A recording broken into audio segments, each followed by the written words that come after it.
కాలం ఎప్పుడు ఒకేలా ఉండదు.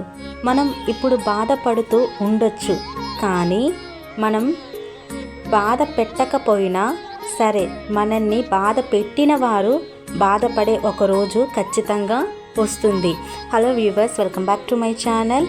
ఫస్ట్ ఆఫ్ ఆల్, ఆ షిరిడి సాయినాథుని ఆశీస్సులు మనందరిపై ఉండాలని మనస్ఫూర్తిగా కోరుకుంటున్నాను.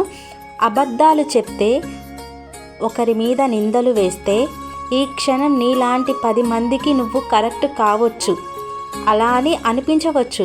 కానీ కాలం నీకు వ్యతిరేకంగా మారే ఒక రోజుకొకటి వస్తుందని, ఆ రోజు మాత్రం ఖచ్చితంగా వందలాది మందిలో నువ్వు దోషిగా నిలబడాల్సిందే. ప్రశ్నిస్తే దూరం అవుతాం, కానీ ప్రశ్నించుకుంటే బానిసలం అవుతాము. జాగ్రత్త. కర్మ సిద్ధాంతం ఏంటంటే, శ్రీకృష్ణుడు చెప్పిన ప్రకారం నువ్వు ఏ కర్మ చేసుకుంటే ఆ కర్మ ఫలాన్ని అనుభవిస్తారు. దట్ మీన్స్ ఎవరు ఏ కర్మ చేసుకుంటే వారు ఆ కర్మ ఫలాన్ని అనుభవిస్తారు. ఇది సాక్షాత్ ఆ శ్రీకృష్ణ భగవానుడు చెప్పిన మాట. భగవద్గీతలో ప్రతి బంధాన్ని మనం చివరి బంధంగా భావించాలి. అప్పుడే మీకు ప్రేమించడం తెలుస్తుంది. ప్రతి క్షణాన్ని చివరి క్షణంగా భావించాలి. అప్పుడే నీకు ప్రేమ విలువ, మనిషి విలువ, బంధం విలువ, కాలం విలువ ఏంటో తెలుస్తుంది.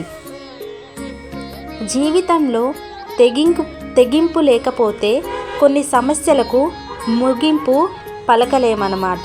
జీవితంలో ఎవరైనా కొన్నిసార్లు తెగించాలి. అప్పుడే మనం పైకి వస్తాము. మన మాటలు నచ్చినప్పుడు మౌనం మంచిది ఎదుటివారికి. మనం నచ్చినప్పుడు దూరం పెట్టడం మంచిది వాళ్ళని. మనతో బంధం నచ్చినప్పుడు వాళ్ళతో ఆ బంధమే తెగింపు మంచిదన్నమాట. దానికి ముగింపే మంచిది.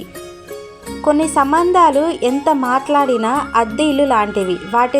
వాటితో ఎంత ప్రేమగా ఉన్నా, ఎంత నిజాయితీగా ఉన్నా ఎప్పటికీ వాళ్ళు మన వాళ్ళు కాలేరు. ఎవరితో అయినా ఎంతవరకు ఉండాలో అంతవరకే ఉండాలి. కానీ అందరూ మన వాళ్ళే అని వాళ్ళ మంచి కోసం ఏదైనా చెప్తే మనం చెడ్డవాళ్ళం అయిపోతాం. అందుకని ఎవరితో ఎప్పుడు ఎలా ఉండాలో అలానే ఉండు. ఈ వీడియో కనుక మీకు నచ్చినట్లయితే లైక్ చేయండి, షేర్ చేయండి.